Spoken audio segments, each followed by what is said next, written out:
Hotapu everyone, this is Ra Smabafigbemi, the world's first openly African black gay pharaoh. And the role of a pharaoh is to nourish and protect his people. And today I wish to do so by responding to a question I get very, very often.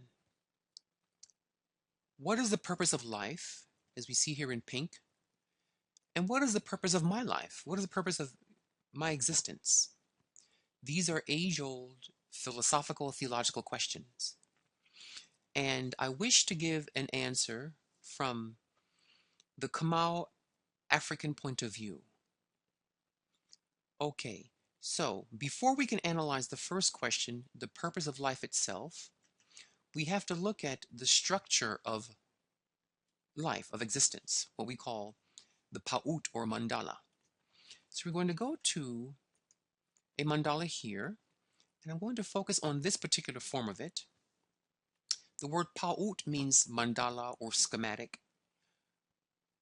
In this case, schematic of reality.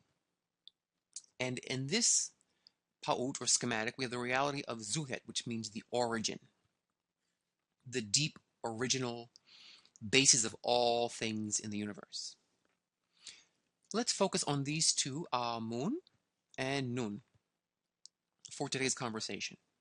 Amun means infinite cosmic intelligence, infinite cosmic consciousness, unlimited cosmic mind. Nun means unlimited matter energy, unlimited substance, formless, clay-like, infinite substance. So we have Amun, the great thinker, Amun, and Nun, the great forms. Amun, cosmic thinker, cosmic intelligence, cosmic consciousness, and Nun in this state of Zuhet, Zuhet means zero or egg. In this state, Amun just sits there, thinking of nothing in particular, just aware that he is aware, aware that he is awareness. And Nun is just blank space that can take any shape, but at this time it's just blank clay, just a blob of clay. So Amun at one point realizes he's infinitely genius, he's infinitely intelligent. So he has all these potential ideas. I can make galaxies and birds and trees and raindrops and rainbows and elephants. I have so much in me, I just want to create. So imagine if that were you sitting there with thousands and trillions of ideas in your mind of what you can create, but you're not expressing it. That becomes quite frustrating. So when Amun realized that, he turned to Nun, infinite clay, infinite particles, infinite substance, and said, I want to mold you in an infinite number of ways to express my infinite ideas. I want to use your clay, called particles, to form all of my gazillions of ideas. And with that, he began thinking of everything we know in the universe. So, with that said, we go back to our document. Basically, this paragraph says that the universe is Neter's show-off of his genius. It's Neter's art piece. It's Neter's performance. He just had to create and express himself, his creativity. And that desire burst forth into a universe or universes filled with all of his creative ideas. Okay? Now, so when you see an alligator, it's a form, a nun, a form, but it is also the expression of the idea of alligatorness.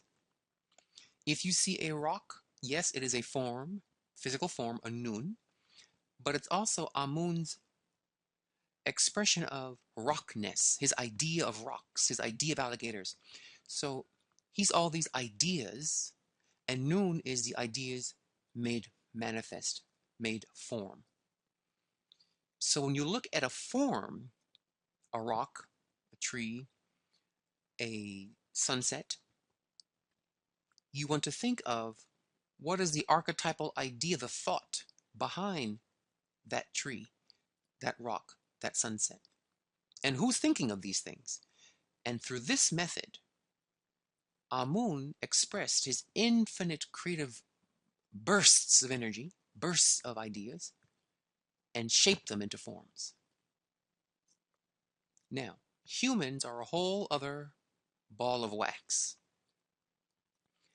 We are the only form that allows, you see, alligators, the actual crocodile or alligator animal, gives the idea of alligatorness a form to express through.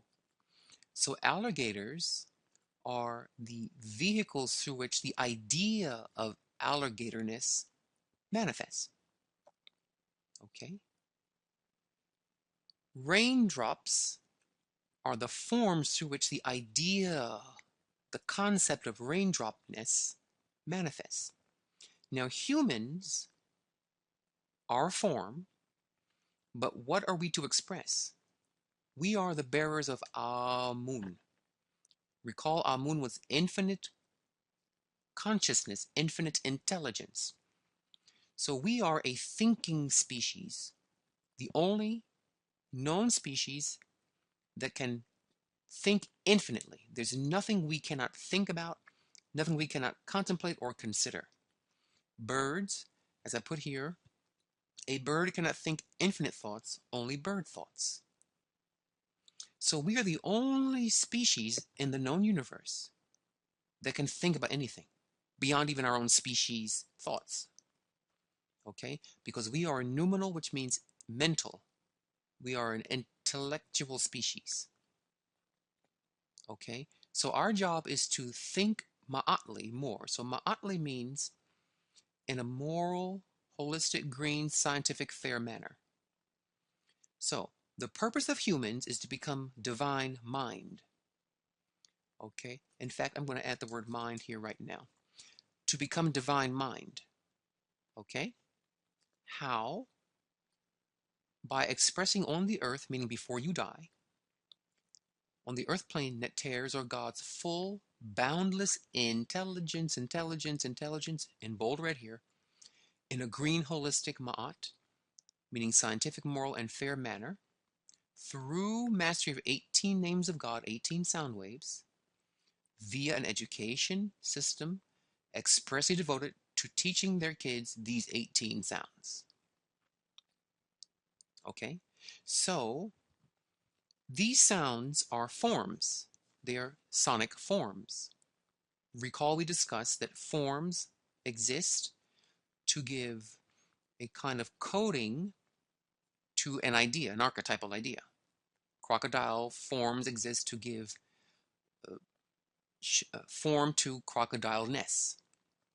So, there are these 18 sounds that are hierarchical. There are some that are more lower consciousness and then some that take you to higher consciousness. Each of these sounds is a kind of sphere of intelligence, an IQ. So there are 18 IQ sounds that if a human contemplates them in meditation, they begin to unleash 18 levels of intelligence. When a human has these 18 levels, what we call a fully enlightened person, 18 planes of IQ, really well done, then that person becomes divine. So I'm quantifying enlightenment. I'm quantifying becoming divine. It is an 18-step program of meditating on sounds in a deep state. It's not feeling enlightened or knowing this or reading that book or knowing that chapter of a holy text. No. You have mastered 18 sounds contemplatively until they unleash instinctively. This instinctive component is important. Until they unleash instinctively in you all levels of IQ available to us, which are 18. Okay? So, There are in a zodiac 12 signs. So let's see if we go back to our schematic quickly. Here, let's go to this schematic here, the zodiac here. So there are 18 sounds surrounding the zodiac wheel, of which 12 are fundamental. So if 18 sounds, 12 you can see, 6 are hiding in this circle. And you're supposed to learn in school 18 sounds of the names of God or the angels. You're supposed to work with these sounds until the angel communes with you and you start expressing the divine order and intelligence of those 18 angels. One angel is the angel of infinite peace, world peace on earth, global community, global cooperation. One angel brings you the power of resolving all problems in a win-win fashion. One angel is the power of working with the cycles of nature and not going against the cycles of nature. One angel teaches you about the value of the study of the divine, the study of your psychology. One angel gives you the power to defend yourself against intrusion and violation. But when you do the sound of this angel of self-defense, it's moral, meaning when that sound begins, that angel, that neteru begins to work with you, you express your self-defense instincts in an innately ma'at way, a moral and fair, just manner. Okay? If you teach people these archetypes of self-defense, of world unity, of win-win solutions, if you teach it without these sounds, you risk the way in which the person expresses the archetype can go awry. The sounds maintain and ensure the ma'at, the morality, the fairness and justice, and the holism of expressing your thoughts, expressing your intelligence, expressing your IQ. So there are 18 IQs that you must learn through the study of sound. Here I have a diagram, kind of a Venn diagram, just to show you that we are numinal. So imagine the outer circle will be God, the supreme being, the creator.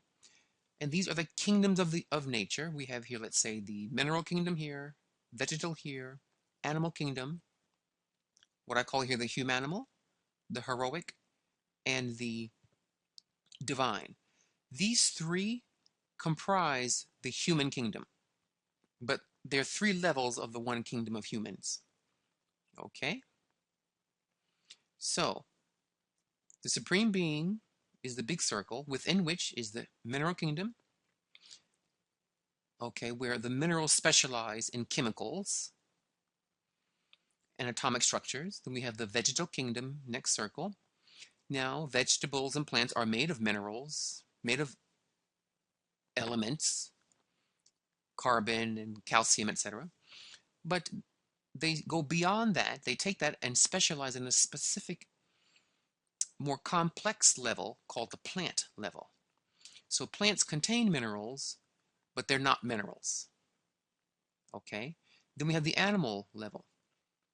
Okay, plants are very responsive to their environmental conditions. Well, so are animals, but they're not plants. So although the next higher kingdom shares traits of the one before it, it is not equivalent to the one before it. It's very important because people will say, well, humans are animals. No. The way that plants are not minerals and animals aren't plants, although they share their previous kingdom's traits, humans share animal traits, we share plant traits, and we share mineral traits. We have mineral properties, plant-like properties, and animalistic properties, but we are none of those three. We are that and something else. That something else is infinitely thinking. Minerals, Vegetables, animals cannot do that. Only we can. And then there are three kinds of thinkers. Humanimal thinkers, meaning selfish and egotistical thinking. Then we have heroic thinkers here. And then we have infinite thinkers, divine thinkers. Okay? The divine thinkers have all 18 sounds at a high level of expression, high level of mastery. Okay? This inner circle would be the God within. So we have the outer circle, meaning God surrounding all things, and God in all things as this inner circle. My cursor has a mind of its own here. Okay? So I like to put God on the outside, around me, and God within me. And around those two on their edge of chaos are these other dimensions. Okay? Now, the last thing I wish to touch on is this circle, this set of circles here, these concentric circles, which link to the zodiac. Now, the zodiac, which means the zodiac, the animals. Of course, the zodiac is the outline of our humanimal blueprint. Okay, it's a humanimal mandala. Okay? All right, so this inner circle, so there are levels of the zodiac represents the collective unconscious, your subconscious mind. Okay? Your subconscious impulses. We drew a map of it. The human psychology's map is called a zodiac wheel. So this outer, we're going to go from the outer inner. This outer ring, it's also listed down here in numbers, but the outer ring is the universal collective unconsciousness. We all have a need for Aries, self-defense, Taurus, security, Gemini, communication, Libra, love, Capricorn, career. These are 12 universal needs. Because of this allocation of the needs, it is the foundation of the Golden Beetle government, how I organize my organization.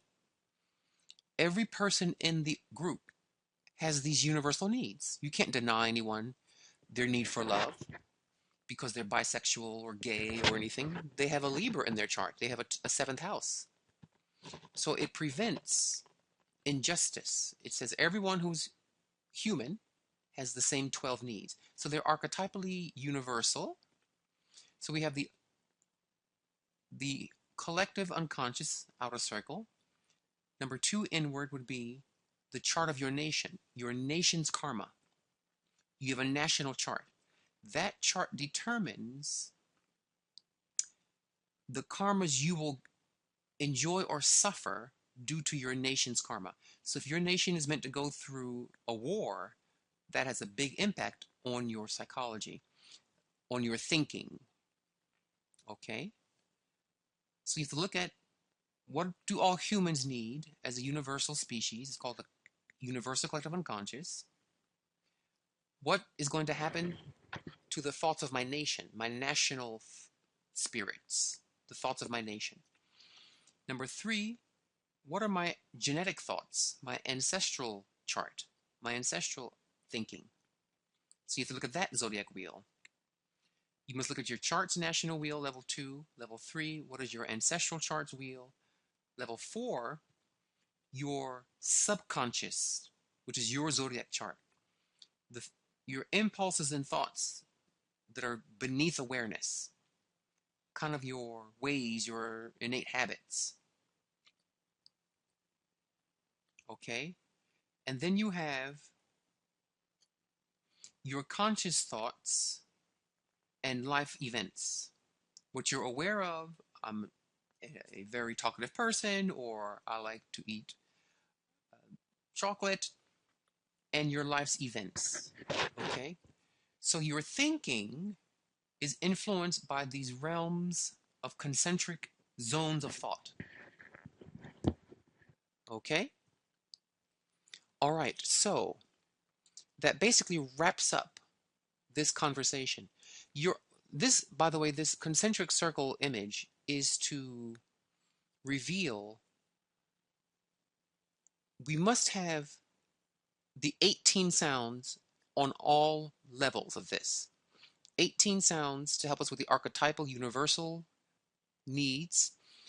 The nation must have these 18 sounds in all their governmental institutions and workers.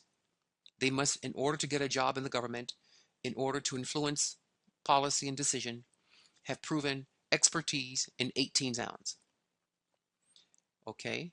Then we have to do the 18 sounds to your ancestor altars so that your past, your background, your heritage does not interfere with their weird thoughts or their discombobulated thoughts spill into your thinking sphere, what we call your thought sphere. These are called thought spheres. And then we have to do the 18 sounds on your chart and the 18 sounds on your consciousness and external events. Okay?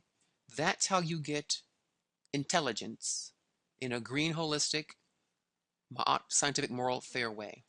So, in conclusion, the purpose of all of the universe, of life, of existence itself, is to give the Creator a place to express himself, express his ideas through infinite creative forms, where these forms actually cloak the ideas that give them life and structure.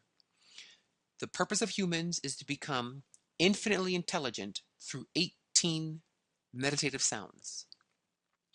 If you work with these 18 meditative sounds, these 18 angels that come as sounds, you will unleash infinite intuition, infinite intelligence, infinite revelations that will manifest angelic life for all humans and our cohabitants. The mineral kingdom, the plant kingdom. We won't destroy the forest. We won't destroy the minerals, the gold, the silver, the quartz, the lapis lazuli. We won't destroy the animal kingdom. We will be holistic and green, scientific, moral, and just. So, that is that. This is the answer to why you exist. Are you intelligent in your marriage, your economics, your home life, your career, your health, your friendships, your meditations, your communication? Are you intelligent? And if so, are you humanimal intelligent, heroically intelligent, or divinely intelligent in your marriage, in your economics, in your spending, in your home life? So we have quantified enlightenment, quantified intelligence, quantified becoming divine. So I pray you enjoyed this. It was quite a bit, but I hope it was helpful to you all. And do feel free to review the video, discuss it with friends. Many people have really asked me about this question, and I want to give a very easy, I hope easy to express method of answering it. So for a person, I have dealt with people in my career who are depressed, who are going through serious mental health issues, serious crises of existence. I've dealt with suicidal people, and I've used these teachings to help them through. If you're suicidal, it's because you may have forgotten your purpose, your pain and suffering. There's an intelligent way where an angel, through a sound, can guide you from within intuitively to deal with that challenge that you were dealt with by life in a green, holistic, and fair way to yourself. So I have people work a lot on the sounds and their attendant activities. We do certain herbs, certain vitamins we give you that work with that sound, certain colors, certain images to focus on, and a lot of caring and compassion. And when the person works with these angels are miraculous. They unleash God's intelligence, God's grace, God's glory onto you so the night is not so dark. And through the angel sounds, we have a green world. You're not depressed. You find the way through it, around it, and above it. So this is the purpose of this video. Whoever out there needs these kinds of words, hopefully these kinds of inspirations, I pray it reaches you. And through the sounds of the angels, and I don't understand why, I do understand, but I won't go into it right now too much, but it is most unfortunate to me that we have this technology of the angels, but we don't use it. We don't really use it in modern education, modern career, modern politics and government. But I pray that you get access to these angels and these sounds. I have other videos on my YouTube channel that talk about the sounds of the zodiac and so forth. Those are the very sounds I'm referring to here. But I pray you work with these sounds. I have chakra classes. We have many sounds for the chakra classes. These are the angels in your chakras. My mission as a pharaoh is to get the angels back in business. Get them back in business. I want them back on the scene. We are in great need of the angelic hosts. The world is falling apart, burning on the West Coast, burning through America with disease, COVID. The world is in such a state that we need to summon the angels into our hearts, our lives, our dinner plates of healthy food, our community, our oceans, our rivers, our air, our governments, our politicians, okay, our artists. We need to flood the earth's ether, atmosphere, planes of existence with angelic intent. Okay, so enjoy this, and remember, no matter what happens into you in life, always look up. Why? Because you are a star. Dwawen Hotepu.